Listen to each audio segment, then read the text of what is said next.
What is going on, everybody? This is another review for Velma, episode 3 and 4. Get ready to bear with us, ladies and gentlemen. Holy crap. My name is Brett. I'm here with my co-host here on Pop Culture Crisis. Would you introduce yourself, please? Hello, Crisis Actors. It's Mary. We are back to review this because you asked for it, not because we wanted to do it. So I hope you are grateful.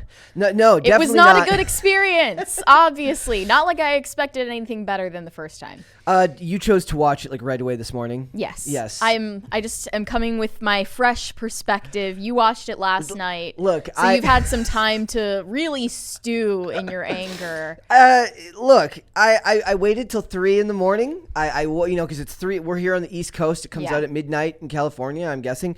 And yeah, I went. I was like almost asleep, right? And then just decided to watch it and just went to bed angry. I heard that when you're in a relationship, you should never go to bed angry. But when you have a podcast, you should definitely never go to bed angry. When you're in a relationship with an awful TV show.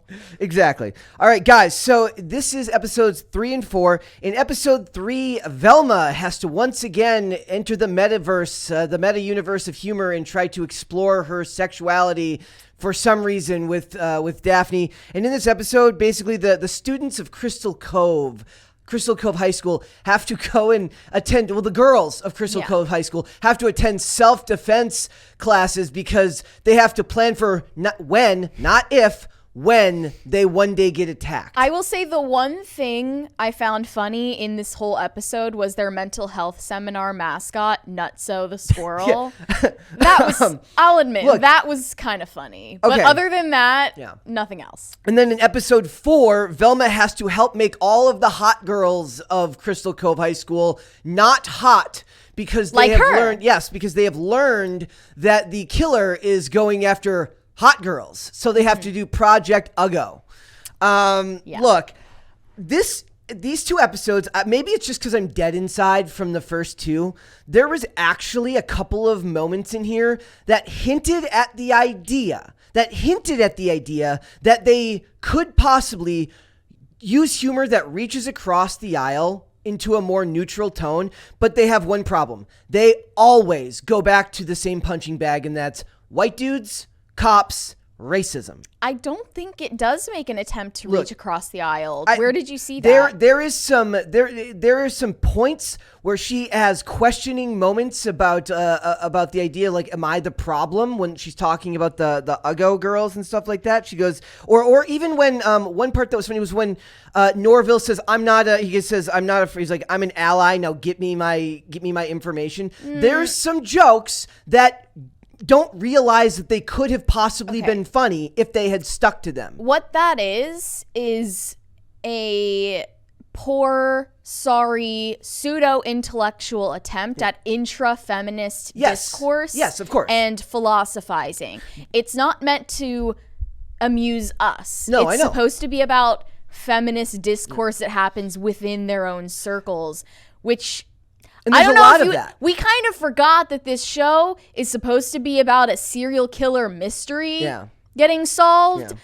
That's kind of fallen to the wayside in favor of all of this feminist discourse that Velma is engaging with. The intra-feminist discourse, as you call it, that's right.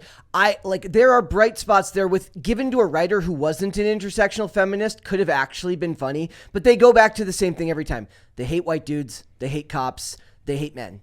Mm-hmm. Do you want to go by each episode? Or? No. I don't care enough about this show to go by each episode. There were some points in here that really bothered me, and most of it was that, look, they go right after, as soon as Fred is in jail and he becomes the side storyline, Norville's dad becomes the Fred of this episode, meaning that he's the butt of the jokes. Well, of course, Norville's father is stupid, so he has to be a white guy. He's a stupid white dude, and his mom is a kind of a stoic black woman who's is she the principal of the school?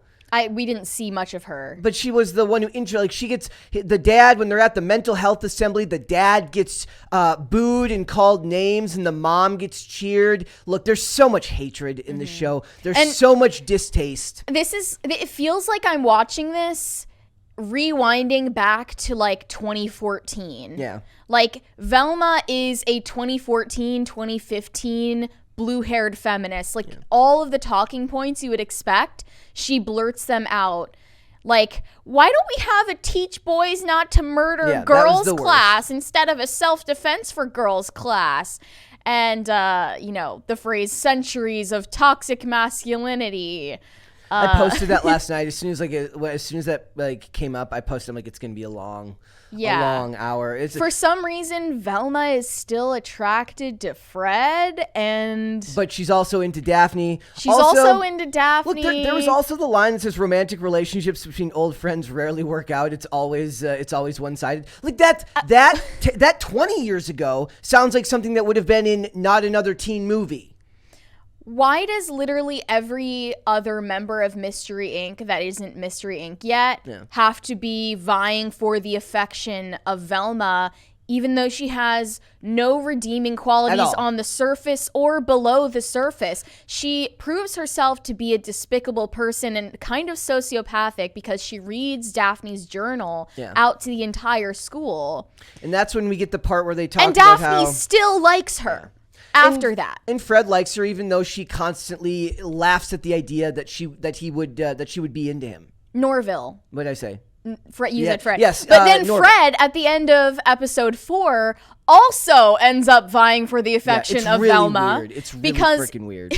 Velma gifted him a piece of feminist literature that makes him see women for how deep they truly are. Yeah. And he finally sees Velma's inner beauty, which doesn't actually exist. No, there's no inner beauty in any of them. Then, even as soon as Fred is a male feminist, Velma's not into him anymore. Yeah. Go figure. It's almost too realistic to be funny. Well, that's what I'm saying. I couldn't tell. This show has a major tone problem, because if your idea is to interest somebody who's like not completely biased, like I went into this with as open of mind as possible. I've pointed out scenes where they hint at interesting dialogue and concepts that they could have explored with humor. But then immediately, it's like as soon as they tell any joke, or you call it intra-feminist dialogue. I say the moment they tried any joke that tried to reach across the aisle and be funny to anyone else, they immediately got scared and went back to making fun of Daphne's dad, white dudes. Even the part where they're like, isn't it nice that the straight white guy was wrongly convicted for once? And she's like, I don't have time to appreciate the moment. There's so much hatred in this show. We're supposed to celebrate Fred being wrongfully convicted of murder for being a rich white guy, but at the same time hate cops for wrongfully convicting an innocent man. And the cops are irredeemably pieces of crap too. The two mom cops are irredeemable pieces of crap. The other thing that's funny about it is there's clearly, like, we do get introduced to Gigi at the very end. She is not Scooby with an eye, thank God. I mean, we don't know that. Like, we're hoping and praying that is not Scooby. There was room there where, like, then they do kind of a thing where Norville could have been like into Daphne, but he's too hung up on Velma. And he's trying to mimic Daphne's personality traits so that Velma will like him. Yeah. And I'm still puzzled as to why anyone wants Velma. She's ugly, she's fat, she's obnoxious, has a terrible personality, and has no morals. Nope. She's horrible to everybody she knows. And that's the person. I'm so confused. Like, this protagonist has zero redeeming qualities, but we're supposed to root for her. Yeah, I got into it with someone on Twitter last night about the lack of sincerity and honesty and earnestness in Hollywood, and they're like, they said, like, they don't think that that's a thing. They said, like, I hear that talking point a lot. I'm like, this show proves to you that they believe that they can make a redeeming character, like that they can make a main character who has no redeeming qualities whatsoever, and everyone weirdly still, like, at least it kind of made sense back in like the old days when they would do it with a really hot character that was like a jerk to everyone, because you could make the argument that they were attracted to her physically. Yeah. Like, and then, like, sure, but her personality sort of changes at the end. Velma goes through no character arc whatsoever. She sometimes hints at the idea that she might learn something and then immediately stops. It's funny that you've been on Twitter for like 2 days, by the way, and have already gotten into it with people. Got into it politely. I mean, I feel like this show is even playing into the stereotypes it attempts to call out, because Daphne being more attractive on the surface level is also just a better person in general. Absolutely. Compared to Velma, and is more redeemable and endearing to the audience by far. I want every time she was on screen with Norville. Does being attractive make you a better person? Every time she was on screen with Norville, that was the only stuff that I actually wanted to watch. The stuff with them going to supposedly look for Daphne's real mom at the end of episode 4 when they're going through Crystal Cove. I mean, even that was awful because Norville is still getting like ritualistically humiliated. No, but he's even worse now because it's very clear that he's doing it to manipulate Velma. Like, it's weird that he's doing it in a way that it's almost underhanded and seedy. Like, and it's becoming ridiculous the way he's like keeping notes all for a woman that clearly doesn't like him, that doesn't like anyone, and that nobody could actually get along with. No. There were also some...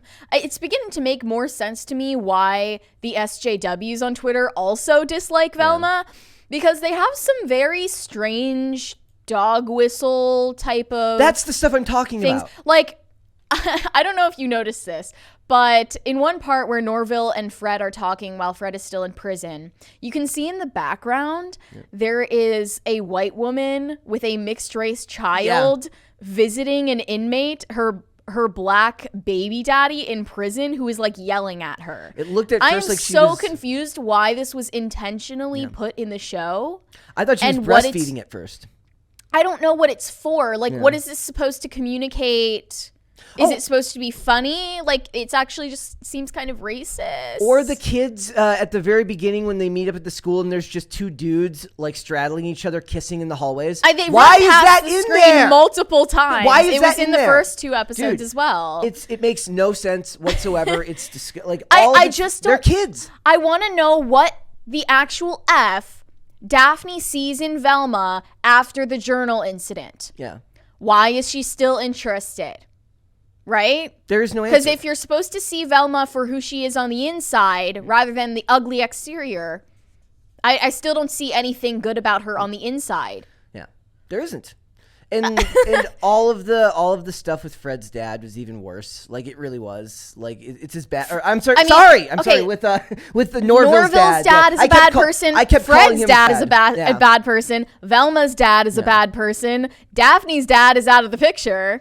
Velma are any men in this show redeemable? By the way, it seems like all of the white males in this show are basically sexual predators against high schoolers. The cop and the student body, the student council person or whatever, like, was that like literally all of them are sexualizing their students, like teenagers. Like, yeah. I mean, but then it's even weirder because you're making fun of those characters for sexualizing the high schoolers, but you as the showrunners are sexualizing those characters first. Yep. You showed them buck naked in the pilot episode. Yep. Like, how are you any better than the morally corrupt characters that you are mocking? So then what about the part where she, like, there was a couple of parts where they mentioned, like, they joke about how life is harder for pretty girls. Is that what you're talking about when you say intra-feminist dialogue? Basically, Velma learning the lesson that you can't reduce women down to how they look on the outside.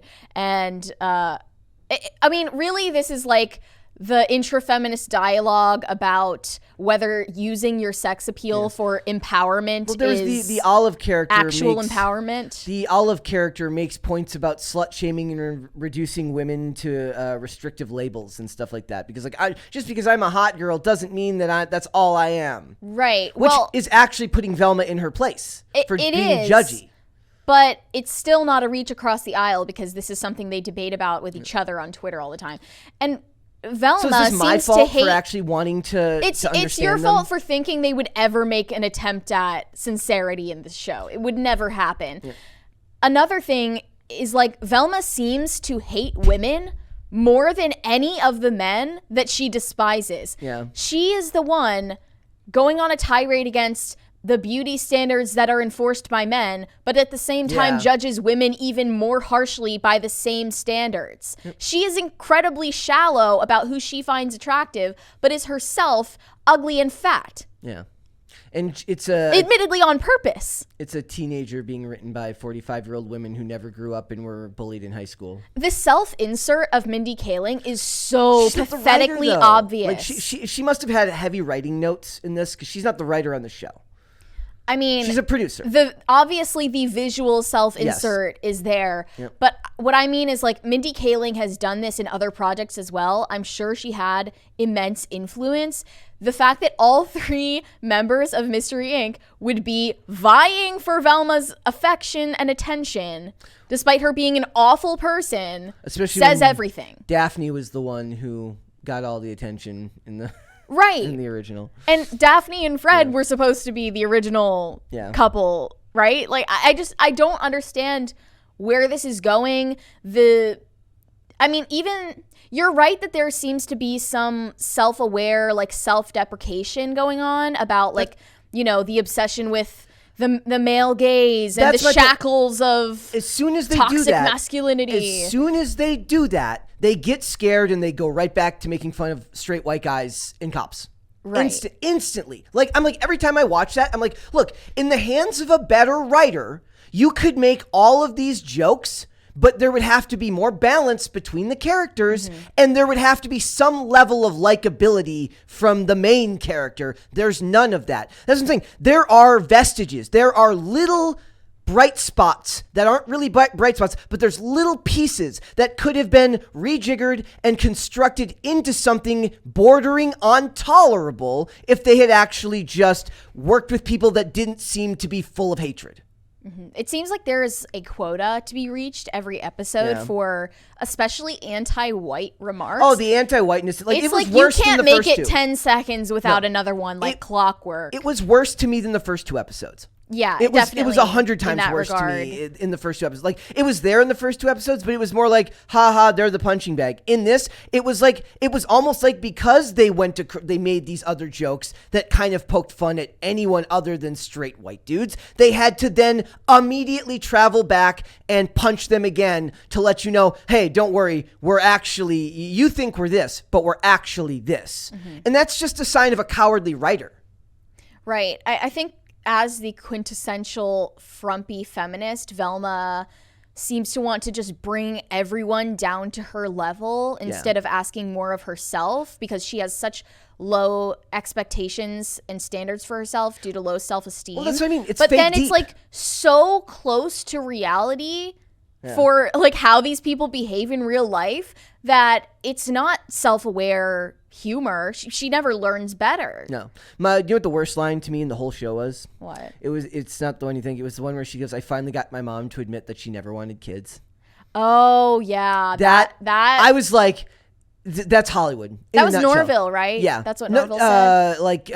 Was it Norville? He was like, I've been getting better at therapy. I got my own mom to admit she never wanted kids. But she's the lady that gets cheered by the students. Right. Well, the dad, who admittedly ends up being a creep later, is the one who gets ostracized, booed, and called names. And then as Velma's stepmother is literally like crowning, giving birth in the car, Velma starts lecturing her about how she was actually forced to want to have children and it wasn't her choice. I hate this show. It's almost like I was surprised they didn't start making jokes about like abortion in the show yet. Oh, but maybe that's to come. There's plenty of time. Yeah. Look, it's so no surprises there, guys. And the when you get sucks. And when you get attacked, not if part.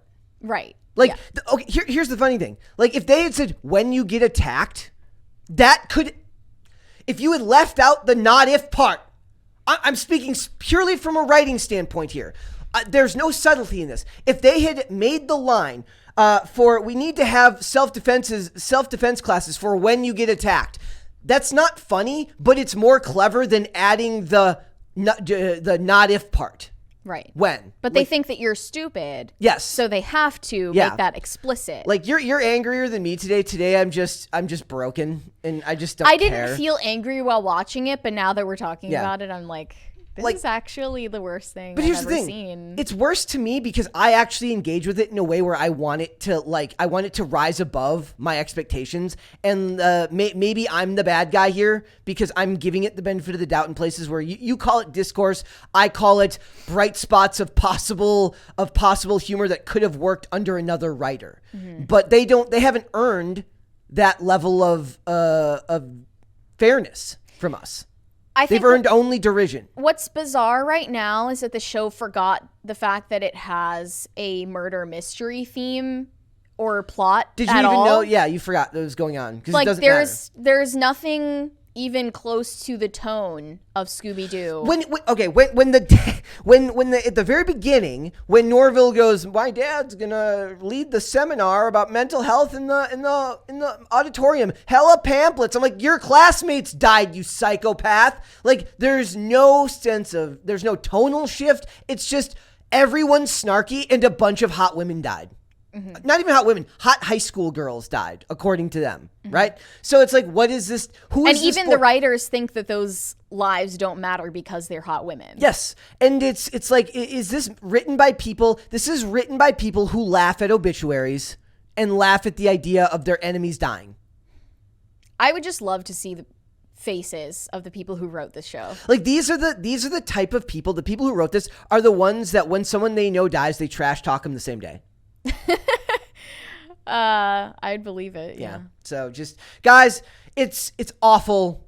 Don't go watch it. Like. I mean, watch it if you want to watch it, but don't expect it to be good. Look, if you're looking for anything, I don't even know if that's fair, because I feel like hard done by and robbed by the fact that I had to try and give this crap the benefit of the doubt when it clearly didn't deserve it. I don't think you should go watch that. I think you should go watch all of the people who are talking about it. If you find a reviewer that actually gives it a review that you feel does more justice to it in a fairer sense, I'd love to hear it, because I think that I'm a fair person. I think that I engaged with the material and wanted to find bright spots, and all I found was hatred, derision, and sadness. If it were good, I was totally open to giving it a chance, and predictably, it was just atrocious, so don't watch it. Thanks for watching. Listen to full episodes of Pop Culture Crisis on Spotify. Keep up with us on social media and make sure you subscribe and ring that bell so you never miss the show. Bye, guys.